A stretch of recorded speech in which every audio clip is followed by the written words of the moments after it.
do about it. In general, like I was just saying, we all really don't know a whole lot about our bodies in general, for both male and female. And that's where just this conversations in general, and hopefully trying to bring up some of these things, can kind of get you guys to chat a little bit, talk with your friends, talk with your family, and things like that, because the prevalence is a lot more common than one would think.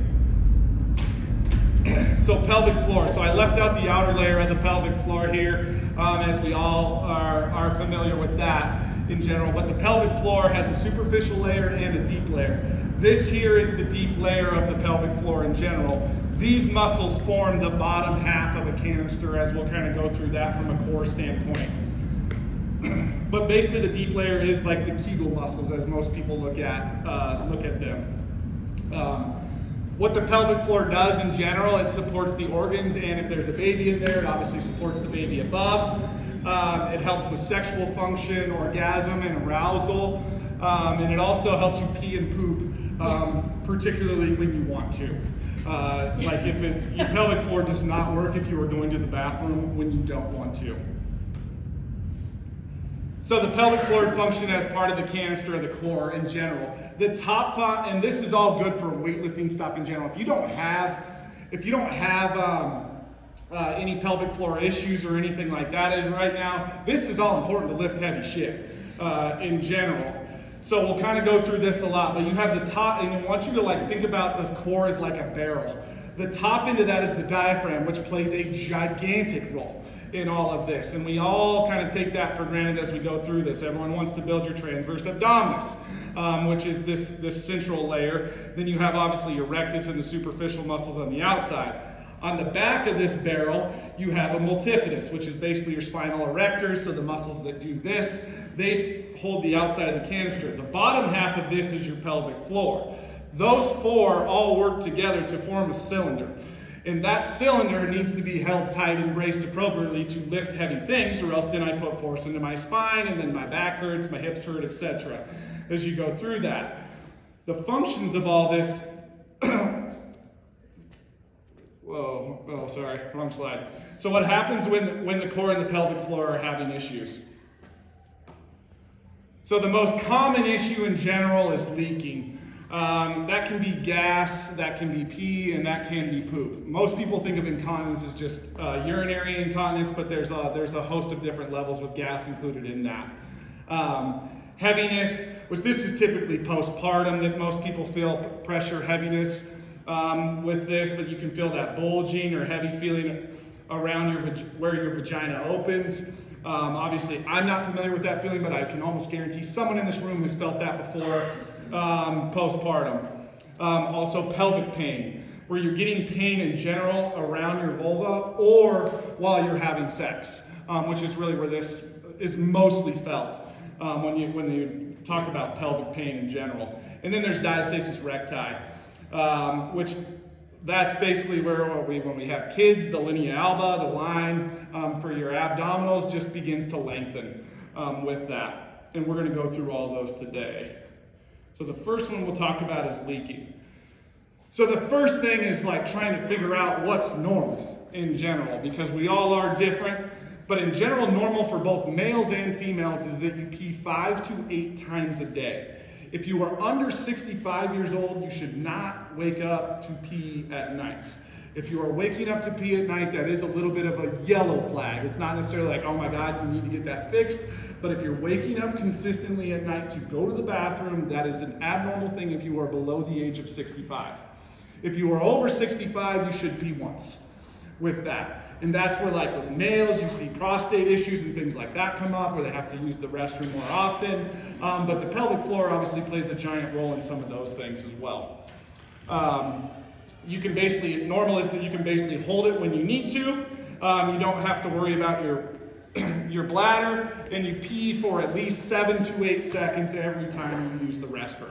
With that, if you're peeing for just a short bit, that tells you something. If you're peeing for a very long bit, that tells you something as well. Incontinence in general, and the most common one, like I said, is urinary incontinence. But that's basically peeing when you want to.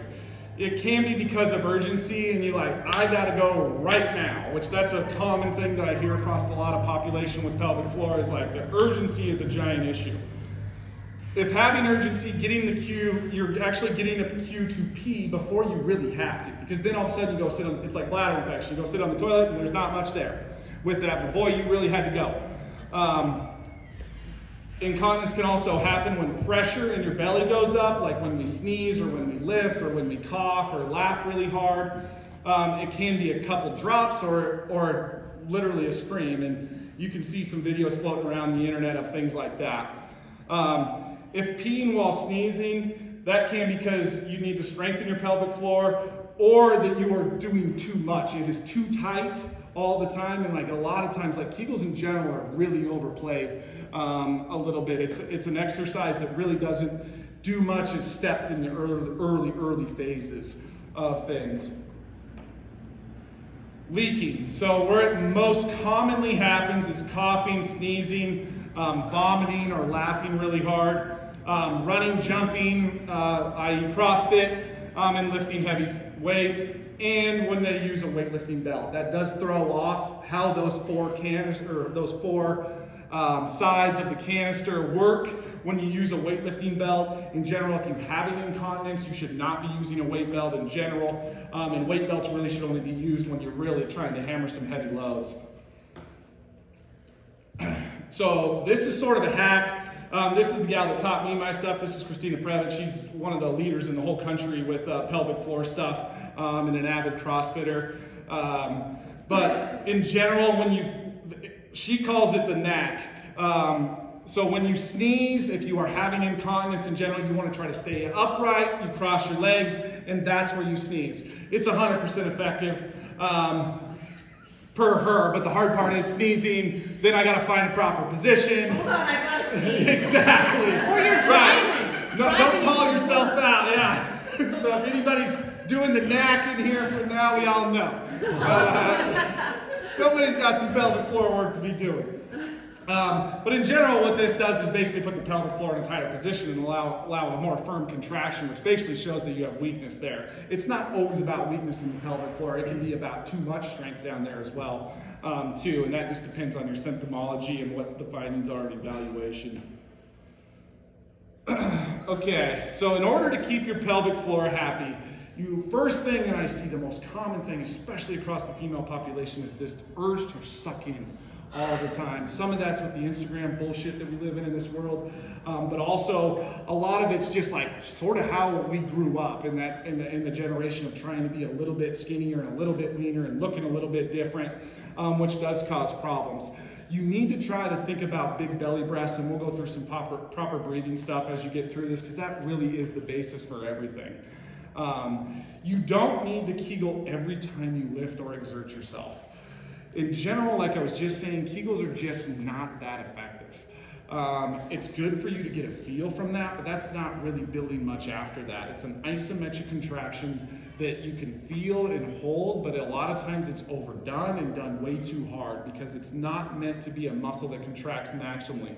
The pelvic floor is a muscle that works on its own without us thinking at all for that. It's good to get that mind-body awareness through a Kegel, but that's it. In general, one of the things that a lot of people don't think about with pelvic floor stuff too is just the fact that having a strong overall body helps that.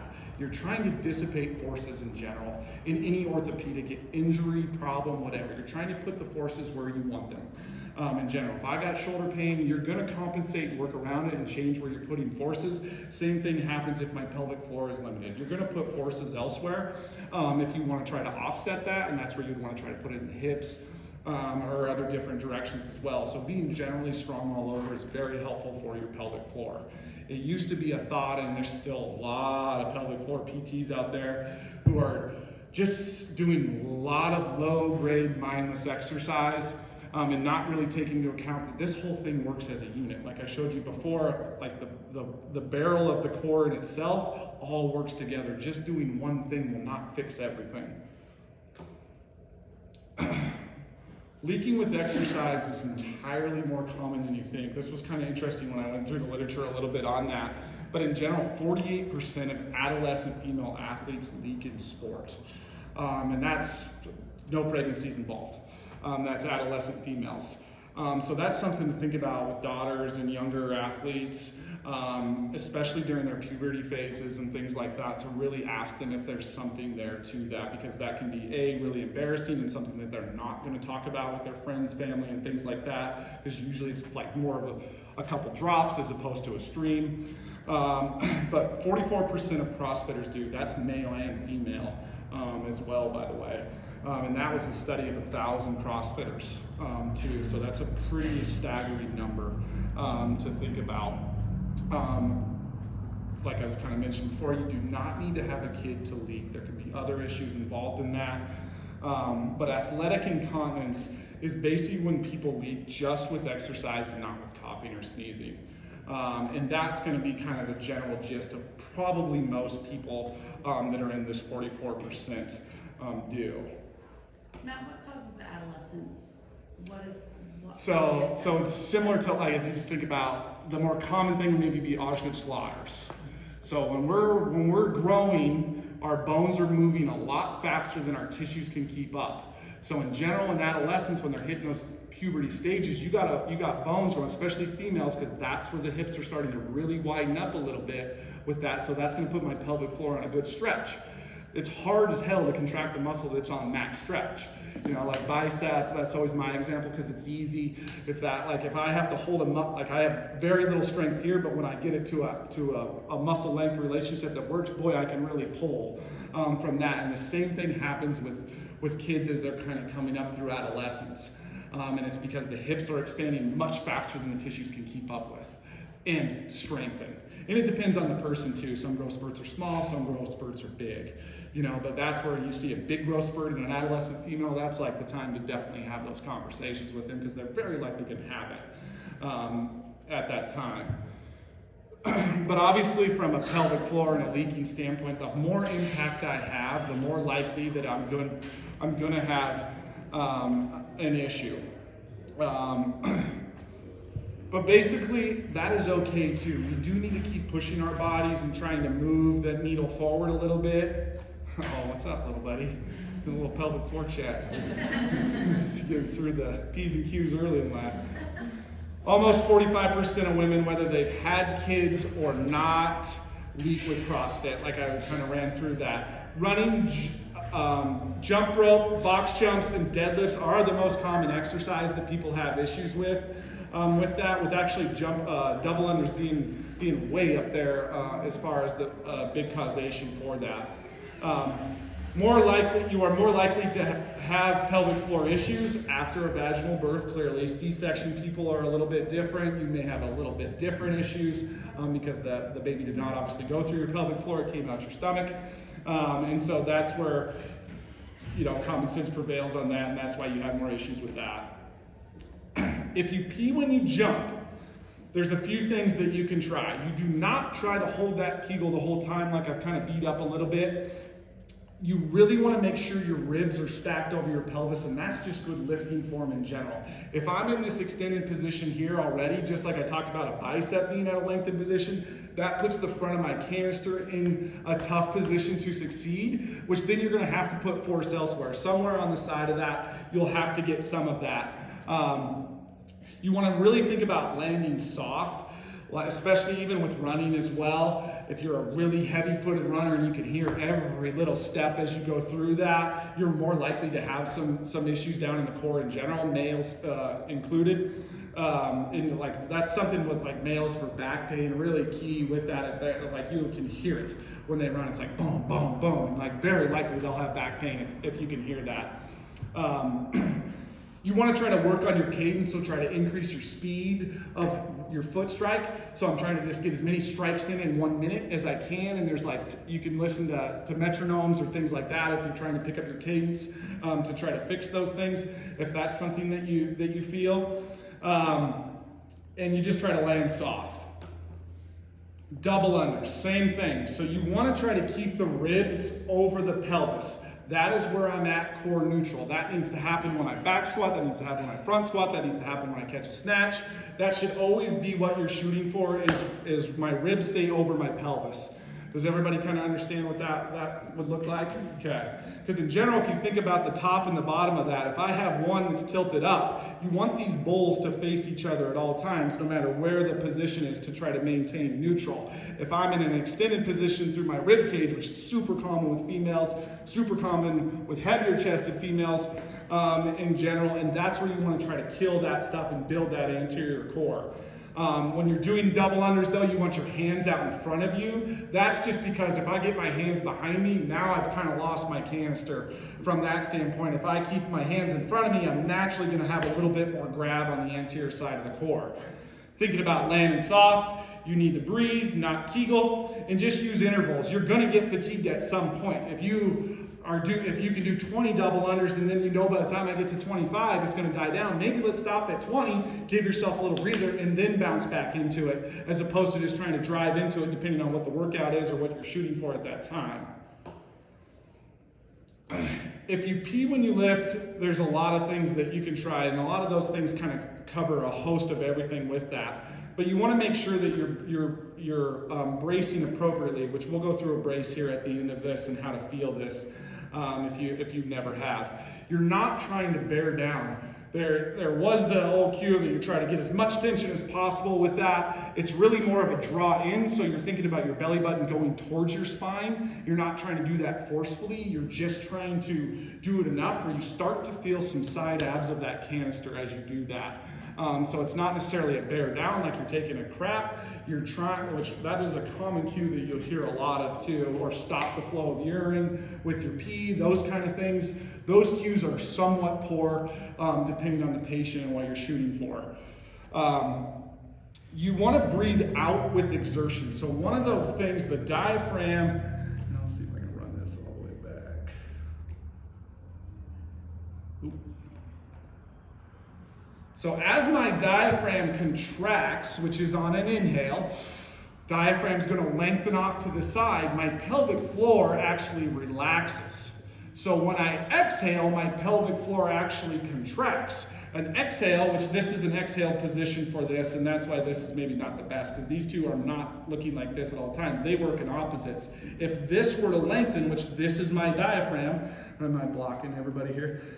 This is my diaphragm lengthening here. What happens here is my pelvic floor is going to rise up with that to try to keep this canister the same height. As I exhale, this is going to go down and my pelvic floor is going to contract. So it's actually opposite in general. And like a lot of times, like right now, like I'm having my kids, like sometimes he doesn't want to take a dump during the day. He's 3 years old. And so one of the things that is a hack for that is breathing through a straw while you go to the bathroom. With that, and the reason that is when he inhales, he's going to relax that pelvic floor enough where you drive the bowel movement towards that, and then as he blows into the straw in that exhale, that slow contraction is what's going to push some of that stuff out for that.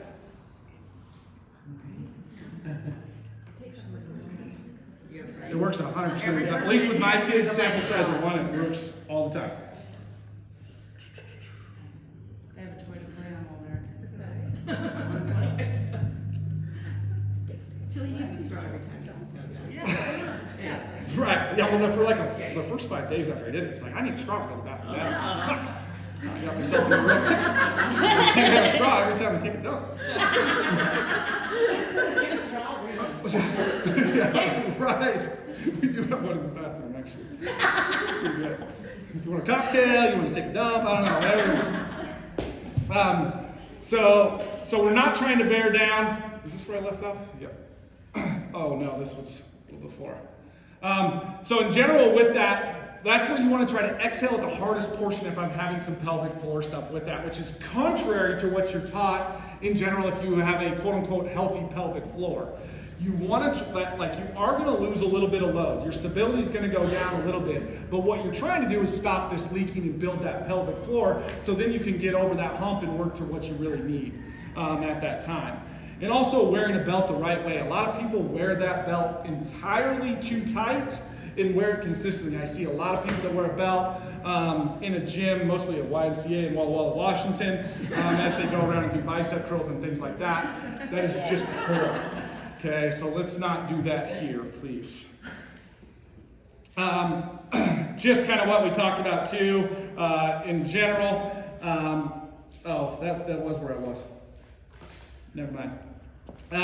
Last thing on the list here is diastasis recti, which any females here had that before? Very common in general, like normal, and this is where a lot of people kind of just to like I said what P's normal, but belly stuff, you are gonna obviously look leaner in the morning than you do at night. Weight fluctuations happen throughout the day. Bloating can occur because of like core tiredness in general. So there's a host of other things that can occur if you look at your belly and you're like, man, that's not what I want. There's a lot of factors involved in that. Diastasis recti is essentially the lengthening of your six-pack, which happens every time we had a kid. So every person will have some form of diastasis recti as they go through a pregnancy. Coning, though, is a sign that your body is not ready for that activity. It's not necessarily that it's bad for you. A lot of times with coning and things like that, did you have a good amount of coning with yours?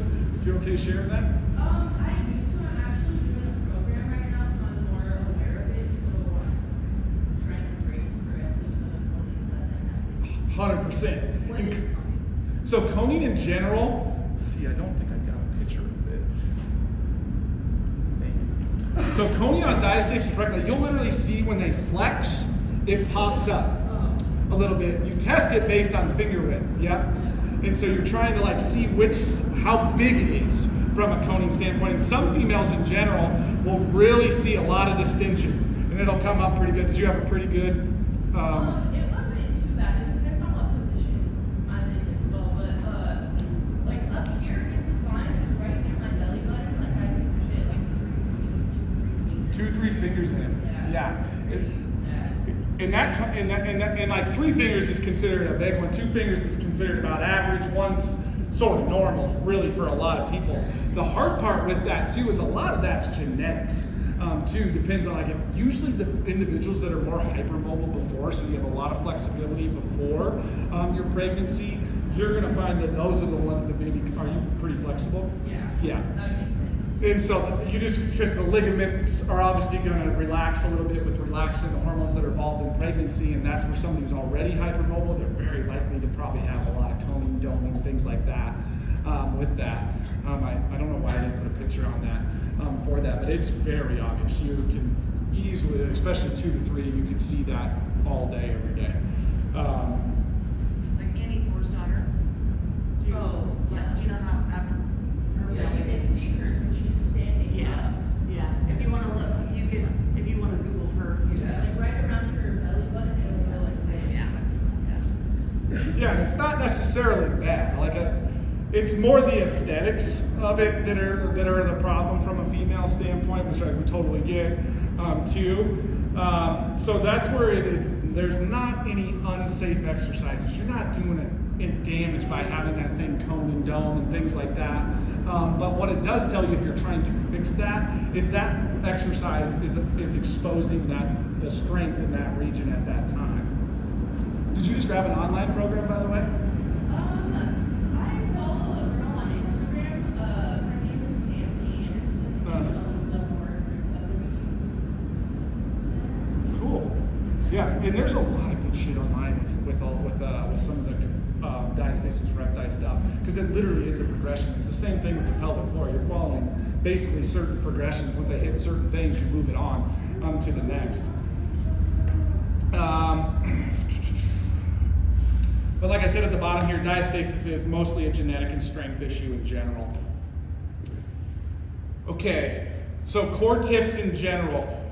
You need to learn how to do a good brace for your core to work. And like I said, we'll go through that and kind of let you guys feel some of these things. But don't be afraid of the coning, as that is not a problem from a weightlifting standpoint. Do not let that stop you from the gym. Just be aware of it and understand that you have some extra work to do outside of it. The biggest thing if you're coning, doming, or diastasis recti stuff in general is working the hollow position. We all should be working a hollow position whether you have coning, doming or not, as that obviously keeps us in a stacked position from a core standpoint, and there's tons and tons of progression from that. Breathing out on the hardest part of your lift is very key if you are actively in pelvic floor stuff. So that's going to be the bottom of a squat. That's going to be as I pull that deadlift. Those are the regions where I'm going to exhale, which is the opposite of what you are taught. From that, you just need to make sure your loads are appropriate because you should not be able to lift as much like that. So that's something to really think about if you're having that. But you really need to have strength in all directions too. Like I discussed with the canister in general, it's not just the diaphragm and pelvic floor, there's everybody all around that as well. So you need to make sure you're training your core in 3D in general. With likely oblique stuff being the thing that's maybe missed the most, and rotation. Oblique and rotation. So side bending off to the side, we don't do a ton of that. From a strength standpoint, most of us are working forward, backward, leg lifts, crunches, stuff like that. That's very common. So think about more rotation and more side bending in your life. Just in general, this is just a pelvic floor screen. And it's not like this is a big thing here. So to me, this is somewhat bullshit, but this is just general guidelines. This is the Institute of Clinical Excellence. This is where I do a lot of my stuff, and this is something that they put out, but it's very vague and big. But do you have, and this would be a checklist on evaluation, and I just want you guys to think about this. Do you have have you experienced urine leakage, urgency, frequency, or urinating at night? Have the sensation of a bulge or something you can see or feel in your vaginal area? Loose stool or gas beyond your control? Experience pain, discomfort in the lower abdomen, low back, hip, pelvis, and genital region, which that's where I have a problem with this whole thing. That could be a host of 1,000 different things. You've delivered a child vaginally or with C-section. In my opinion, I don't know why it's not 100% common that every time a female follows up with their OB post-kid that you have to go to physical therapy at least a couple times for pelvic floor stuff because it's so underserved. And what happens is you see this shit 10 years down the road. It's not necessarily that you're going to feel these side effects right away. And obviously when you have a kid in general, you're just fucking drowning trying to figure out how to keep this damn thing alive. In general, and pelvic floor physical therapy is going to be sort of on the back burner, but really where it bites most people is on the back end of it. You'll see just harder periods, early post-menopause stuff, things like that from this if you just don't address it. And so that's where there's something to really think about. If you have irregular menstrual cycles, and this is something that you see like with relative energy deficiency in sport, which is an actual diagnosis. So a lot of females in general miss their periods a lot, especially when you're doing through high intensity exercise. That is abnormal and shows that your pelvic floor has an issue in one way, shape, or form. If you've had, like in general, if you get diagnosed with relative energy deficiency in sport, which I see so often, especially with the higher level athletes in general, that's 3 months of a missed period is the diagnosis. Not missing it once, I missed it this month, whatever, it's not the big deal as long as you have it again. But if you miss it for 3 straight months, there is a genuine issue that could be hormones, that could be pelvic floor, and it could be all of them all ran together as one. So something to think about. And if you're transitioning or currently in menopause, those are other kind of risk factors for pelvic floor deficits in one way, shape, or form. So do you guys have any questions before we jump into some breathing stuff and a little bit of pelvic floor mobilization stuff? Yeah. Sorry. So earlier you were talking about like stacking your ribs over your pelvis. That also helps with rib flare too, right? In fact, that's essentially you're fixing rib flare by stacking the ribs over the top of the pelvis. And usually that's like bottom end of a back squats where you really see the most common, or push press for a female overhead. You'll see them really try to get into this position to try to get off my shoulders a little bit is really what you're trying to do if you're trying to do a push press. With a back squat in general, you just don't have the stability to maintain that that canister as you get into that hinge position and try to sit back into a squat. Can you fix a rib flare? Oh yeah. Permanently? Yeah, and it takes a lot of conscious thought in general. It's sort of, to me, like rib flares, like fixing posture in general. Like you just got to be more cognizant of it, and you really think about that by honing in on your weightlifting stuff in general. Then you're basically fixing it while you're doing the things that you want to do from a strength standpoint. But it's 100% fixable. It's just more of an awareness than it is anything. Because in order for me to fix a rib flare that's here, all I got to do is be here. Right? And so you're just trying to maintain that position as you go through all the stuff that you do. And so, yes, very fixable, but it does take time. That's a pattern, and that's just like posture. It's not necessarily, okay, you build strength here, you're going to get that. You're trying to change basically how you move if you have a rib flare, so that takes a little bit more time. So it's more of a neurological process than it is like just build strength and it's over kind of thing. Any other questions? When you said don't, in several of your slides, you said don't kegel, like Yes. jump roping or whatever. And are you talking about like just like the sensation of like trying to hold your urine? Yes, exactly. So a Kegel is basically you're trying to stop the flow of urine. Or you think about like sucking up a fart is another thing that you can use for that if people don't feel that. You've never been on a high school bus before. Middle school classroom. Yeah, right. Middle school classroom. There's a lot of sucking up of things, but that is essentially a Kegel in general. And really, you want to try to stay off that thought unless you have never felt that. Then you can kind of experience that for a little bit. The thought with that is trying to draw in more than anything. I want to think about my belly button going towards my spine. Instead of the Kegel. That will get you more of a pelvic floor full engagement than it will anything, because you're really working more of the anus and things like that when you do a Kegel with that. So it's only a portion of the pelvic floor that you're getting. But you get a more dramatic feel because we're all used to that. We all go to the bathroom. And so you're like, oh, okay, that's how I felt that before. That's what that is. So on the upside of your deadlift, that's when you So if you pull your belly button in. So before you even start. So that should happen before you even start. That brace needs to get set before I even get underneath it, or grab the bar or get underneath the squat rack with that. If you're trying to set a brace while under load, good luck. You'll never be able to firmly establish that. So there's a barbell right behind you. Will you show us? Do you mind showing us? Yeah. Well, let's throw it on. So in general, let's throw it on the rack here.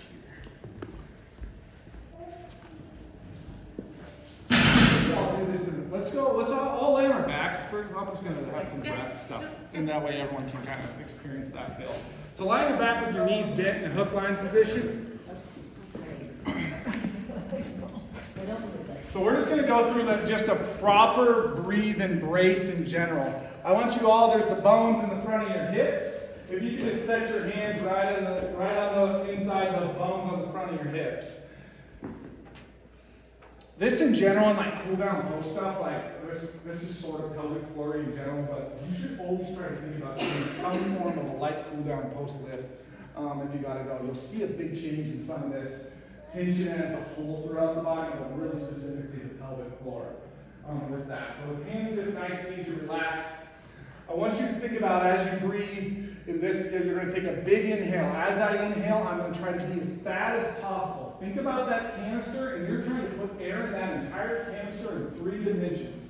So you should feel your hands rise and your hands extend outward from this position as you inhale. As I exhale, you should feel like the belly goes down, and you want to exhale yourself to the point where you can feel your side abs or your obliques. This is what is considered a normal breathing pattern. In general, most females breathe with accessory muscles through their scalenes and their neck, which is not good because that is an accessory muscle, not supposed to do that 20 to 25,000 times a day. If you suck at breathing, you have a hard chance of fixing much because you do that so much during the day, it's a very tough pattern to change. So that in general is just proper breathing, and that is the gateway to your pelvic floor in general. Because like I said before, as we inhale in, that pelvic floor relaxes. As we exhale out, that pelvic floor tenses from that. So just spend a little bit of time with this breath. I want you to think about trying to expand it as best you can. And some of you may feel like your diaphragm actually hinders you from taking a deep breath because you have never really taken a giant one before. This is something like if you're post-gym and you're leaving, sit in your car and drive wherever you gotta go, and try to really focus on trying to slow things back down. That can help a lot for a lot of different things. Spending time with our breath is important on multiple levels, from a mental health standpoint, things like that, but it's the one thing that we can control that actually does everything. Because it turns out if you stop breathing, it doesn't fucking matter if your pelvic floor hurts.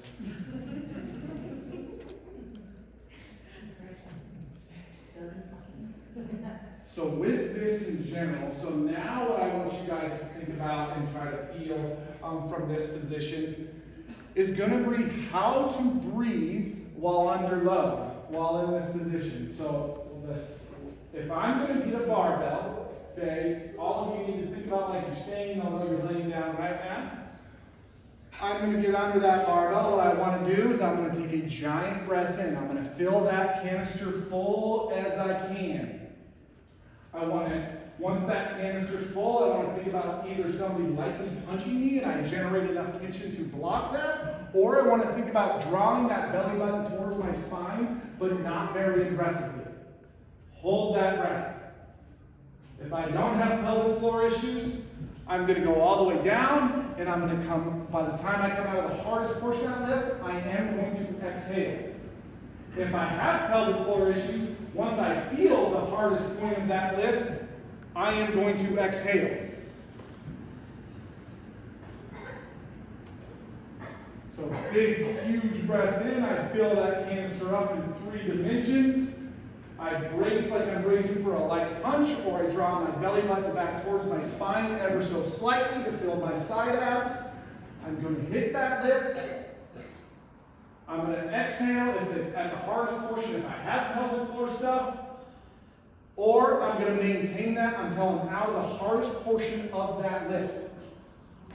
And from a back squat standpoint in general, it's like I tell people to think about like if you were chest deep in water with that. By the time that is basically the hardest spot on the squat. So you take a giant breath in, I'm going to brace like I'm bracing for a punch, or draw my belly button in, and then I'm going to sink down to the depth of my squat. When I'm in chest deep out of water, I exhale, and I reset it, and I hit it again.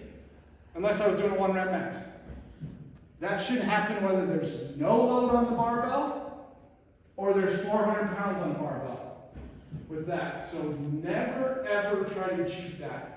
In general, that will be the basis for spinal stability, which the more stable I am, the more power I produce. And no one cares how strong you are if you don't have the stability to elicit it, because the body will only allow you to do what your stability will allow you. Can you guys look at your tummies for a second? Well, actually, let's go to just the frog position in general. So your knees are wide and your feet are turned out. People that have seen me before, if I've seen you for lower stuff, you've probably done this.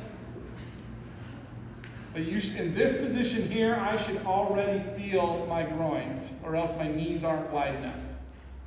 I'm going to drop to my elbows, and I'm going to use my arms to kind of push me back. For you guys in general, now I really want you to think about taking a big breath in. So I'm going to take that giant breath in, fill that belly up. I get as fat as I possibly can. Then I'm going to slowly exhale. As I slowly exhale, I'm going to think about pushing my elbows, or pushing my butt down towards my heels via my elbows. You want to try to continue to take big breaths in and big breaths out in this position.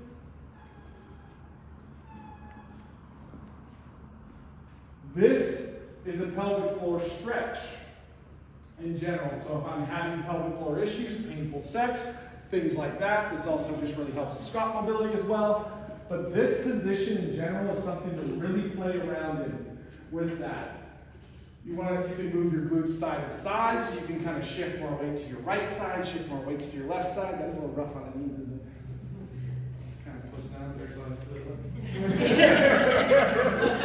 sit up. But with that, this is if you're constipated, if you have like pre-sex routine, things like that that people have, like, there is something to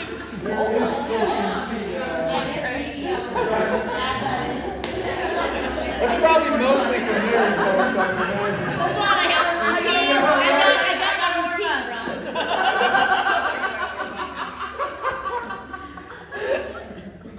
That's definitely for married folks. I would imagine. I doubt there's much routine going on. Doing that stretch.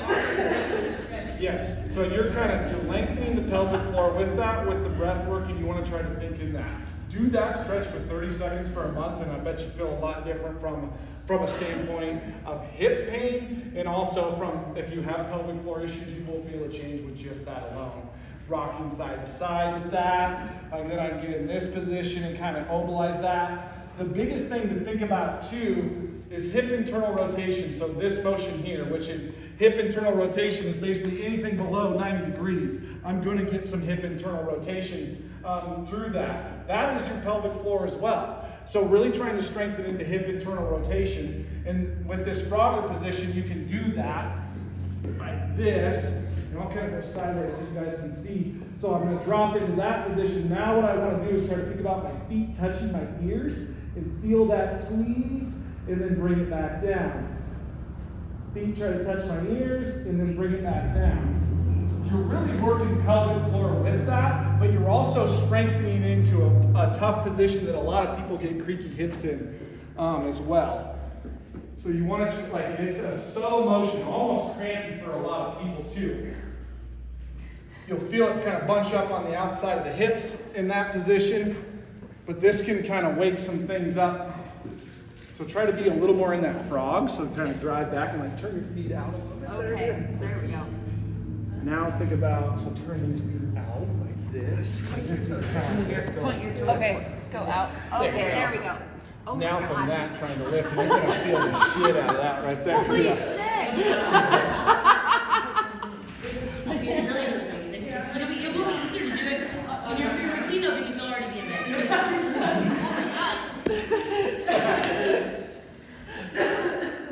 So those are just some of the basics with that, guys. And playing with a few of those things, really you have to master a breath. No matter where you're at in pelvic floor stuff or what you have going on, step one is proper breathing. If you did 20,000 breaths a day and you sucked at it, guess what? You didn't really gain much ground. Pay attention to your breath more than anything.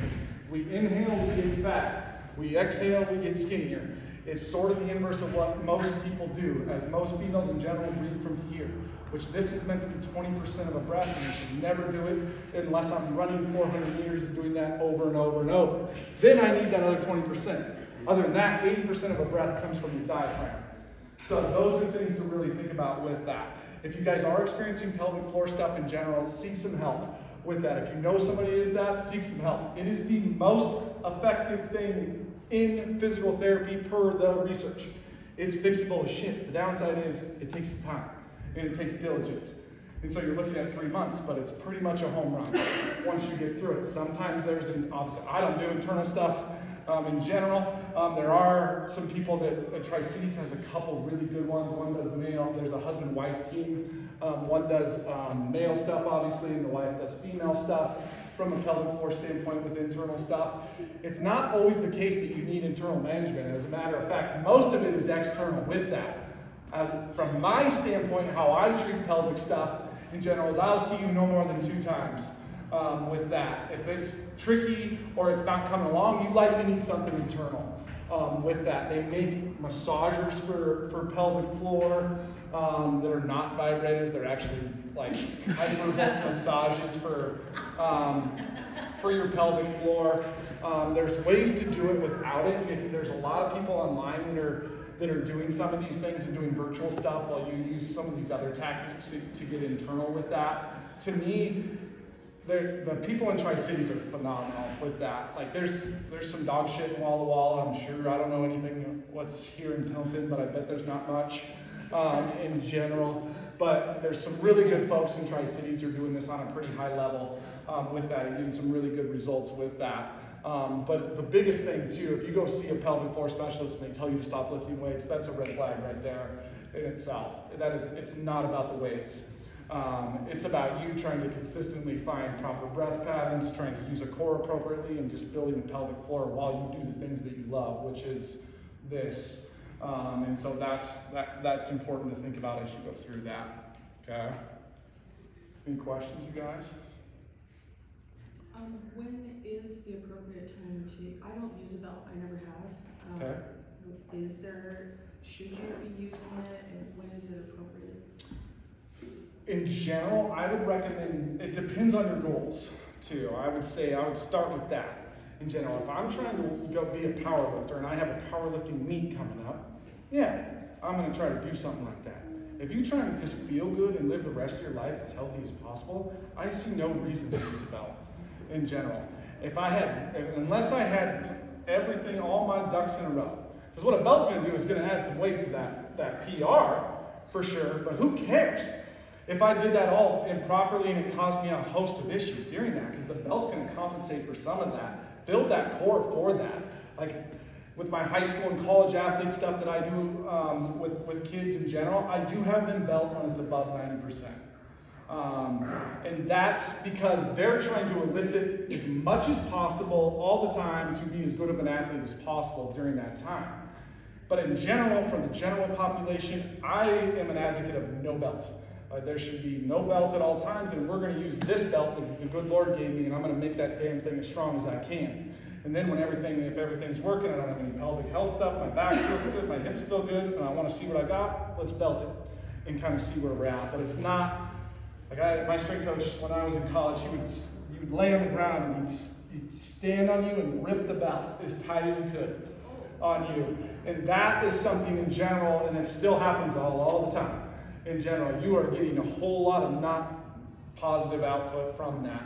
Yeah, your weight's gonna look really good, but boy, you're gonna feel that in the morning.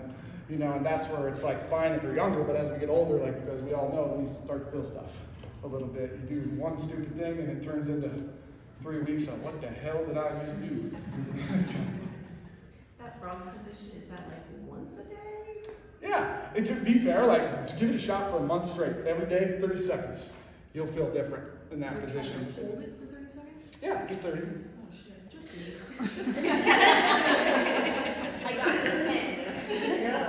Yeah, and it like is in general, like and if you have a tough time in that position, I bet your squat doesn't look that pretty. I bet you try to get depth in a squat a little bit more too. It's just that we sit a lot as human beings. That makes my adductors do this. My adductors are attached to my pelvic floor. And so if I try to stretch that out, that's where I'm gonna find some depth in a squat. If I'm tight and locked down here, boy, you ain't got much of a shot. And especially females, because you have a tough time already engaging the lateral glutes in general. And that's where you try to sit in that position for a while. You'll feel some creakiness come out to you in a minute. And it's just like, that's a good routine post workout too, because you want to you obviously ramped up your system by working out, and you want to ramp that thing back down to make sure that you knock some of that tension out. That way you're not going through your day like, God damn, what the heck's that? Kind of stuff. Like spend some time cooling yourself down. It's something that's very underplayed and super necessary. And it doesn't have to be just passive stretching. You can just lay there and breathe too. You'll get a very similar output. Any other questions, you guys? And two, you guys can like feel free to hit me up like here. On here, I'm terrible. I forgot business freaking cards again because I'm the worst. I have his I information. don't really give a shit. But like I do have an Instagram, which I suck at a lot from time to time because I hate social media. Sometimes I go on a heater, I'm like, oh, this is okay, and then I'll be like, oh, this sucks. So I have a love-hate with that, and I'll probably be off it around September, November time of life this year. But that in general, like, is how you can reach me. If you have questions about stuff, you just have like, hey, Matt, I feel this. What do you think? Let me know. I'm always happy to do that. I'm happy to help you guys anyway. I appreciate this gym a lot. I appreciate you Friday a lot. I've met a lot of you guys through that, and we've had some good funny conversations and tried to fix some shit as we did it. But I appreciate you all, and if you guys have questions, feel free to fire at me. And then other stuff too, as we go, like if you guys have thoughts about other stuff, like I'm gonna try to come over whenever I can. I always love coming over here. And if you have other stuff we want to cover, I'm happy to kind of bounce through that as well. So, but I really wanted to make sure this pelvic health stuff got chatted about. Feel free to talk to your friends about it. You know, be open about it. It's way more common than you think. So just make sure that you guys seek some care with that too, and don't just let it happen. But if you are actively having something, I don't expect you to like reach that out right now. But if you want to hit me up and ask some questions, please do. Okay? If you are doing the peeing at night thing, is that more of a sign of internal stuff that you should maybe seek out, or? I would start with just simple relaxation stuff and trying to wind down. Are you like a real type A? Who, me? Yeah, you. You mean like? Are you pretty regimented human? Yes. Yeah. And when shit falls off the regimen, you don't like that? Yeah. Yeah. So, because in general, like high levels of stress, like I feel you here, I'm saying the same way. But high levels of stress in general is correlated to pelvic floor tension. And a lot of times, people like you don't really have to pee. You probably don't pee much during the day. And then all of a sudden you lay down, and the second you lay down, shit, I got pee. With that, because your body's trying to get into a relaxed state with that, and try to think about just more deep breathing throughout your day to make and see what that can do for you from there. And that Frogger position, do that before you go to bed a little bit, and see if you can't knock some of that stuff down. Or would you just after your workouts, would that be a 100%. 100%. Because your other stuff you told me last time works, so I've been doing it. God bless you. Yeah. What was that? The two that I do every day without fail is the stretch with the leg up against the wall and my knee up. Oh, that yeah, one couch for stretch. my legs, yeah. And then the other one that I really like helped my lower back, which was the feet up against the wall and the name the and roller breath. thing under, and then reaching back. Oh yeah. That was really hard at first, but now that I'm used Think about that Frogger position, dude. Add that to your mix of three. Like that covers a host of different things from a functional standpoint, and see what you can kind of feel out of that. Once you can get your butt touching your ankles, then you need to move on to a different quest. But And I'm not doing this one anymore because my tennis elbow's gone. hey, good for you, dear. Yeah, that's awesome. Matt, some core, like, where to go for breathing, like how to learn how to breathe, and then core strengthening exercises. Well, where to go? So the first question was, say that again. Like, when you say focus on breathing, where do I learn that? Like, where am I going to go to teach that? Expect for coaches in class, we talk about it a lot, but is there somewhere? I mean, yeah, but I mean, like, yes, to breathe, but like specifically, like how to. I mean, basically how I just taught that is how to do it. Okay. Like it's not Okay. necessarily rocket science Okay. in general. It's just really about and that's where it's hard with class stuff and things like that when you get everybody in here, you know, and people are here to get it, you know, and so like spending time like this and laying people down and like this is how you do it. Maybe that's one of your post sessions sometime Friday where you try to like build that in because you want to see some cool shit happen on your PRs, figure out your brace. Yeah. You know, in general, like that's where young kids, like I'll have a couple kids this summer, I guarantee they're going to have 60 to 100 pound PRs, and it's all the brace. And they think it's because of what I do. It's not rocket science. It's just you breathe right and you hold shit tight, and man, you can produce some power with that. And that's where, like, that is the basis of it, though, is what I taught today. I can probably find you some stuff on that Friday and shoot it over to you, so maybe you can people can just kind of look at it and read that in general. And then what was the second part of that? Core, like you said, side to side. Yeah, work in all planes. Like find something that's going to rotate you, find something that's going to side bend you, find something that's going to extend you, find something that's going to flex you, and do that as often as you can. Like in general, for me, I do rotation and side bending on one day, and then the next day I'm going to do some flexion. Then the next day I'm going to do some extension stuff in general. And you want to try to work through that. I'm not a huge advocate of this like super anti-rotation stuff in general, where you want to try to stay as tight as you can and do a lot of that stuff. Just get as strong as you can in all planes of motion, and that's how this body's meant to work, in my opinion. Doing a lot of the stability stuff and standing, like stability comes with strength. So The more you do that, the better. There's some people that really need to isolate that down, but for the most part, most of us just need to get freaking stronger in all planes of motion. And however that happens doesn't really matter as long as you progressively overload a tissue and it's going to do what you ask it to. Will you show us the back squat now? I Oh. want- So in general, when I'm gonna get into a barbell back squat position, I'm gonna find my spot here. As I come under, and to be honest with you, most people in a barbell back squat, one of the second highest injury in a gym is unwrapping the bar for that. So if you got heavy loads, I need to be ready for it. So from here, I wanna try to get my feet underneath me. I'm gonna take a breath in, and I'm gonna walk it off.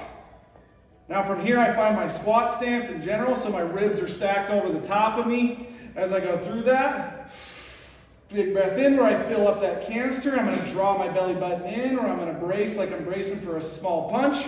I'm gonna think about that depth like we talked about, like from here. If I don't have pelvic floor issues, I'm gonna try to sink underneath that tank of water as low as I comfortably can. Ribs stay stacked.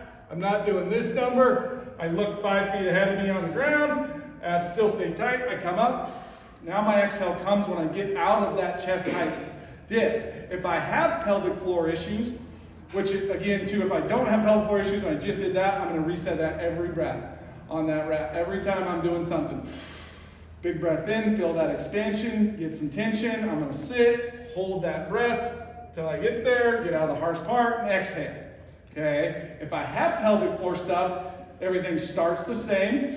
Big breath in, I grab that tension, draw the belly button in. I'm gonna get to the bottom. Once I'm at the bottom, I'm gonna exhale myself to the top. Because like I said before, an exhale is what contracts my pelvic floor. And that's where I'm trying to prevent some of that leaking with that, or that. Okay. Makes sense. I don't like that, thanks. She can play a drum around probably. I wish I could. Is there any other questions, you guys? I see some young pups in here. How old's your son? 3, cool. I got the same age. It's fun. Yeah, right? Just twin girls in the room. Oh, God. Boy. How old are they? They're 7. Oh, wow. Busy. Oh. Twins. He's a better person than me. Oh, geez. I thought about selling mine for the first year, and then it was super cool, so glad I didn't. Matt, thank you. Yeah, no, I appreciate you guys. Thank you very much. Feel free to hit me up. I would like to do what you came when you came last time. Uh-huh. Have whenever you can come back over again and do that kind of Again? similar thing. Yeah. There's a lot of people that miss that, and so I think. Oh. Well, is it better to do it in the week? Like, cause the weekends No, are sort of I don't think chaos so. with kid shit too. I think it doesn't, I bet there was 8 people that 8 people that reached out and said, gosh, I can't make it, we've got kid stuff, but, so, I mean, Okay. it's a time of year, so, Yeah. if we're Or gonna maybe like miss an evening, everybody. maybe like an evening, yeah. No, I think Saturday morning, it works, and when people are in town, and it Okay. just, it works. It's Cool. early enough where it's like you still have time. Yeah, Yeah, I'd be happy to kind of come back and do Yeah. whatever. Yeah, So- happy to. we'll get you back. Awesome. Well, I appreciate you guys. Thanks for coming in. If anyone needs this information, I can, send it to you as well. Yes, for anyone who's not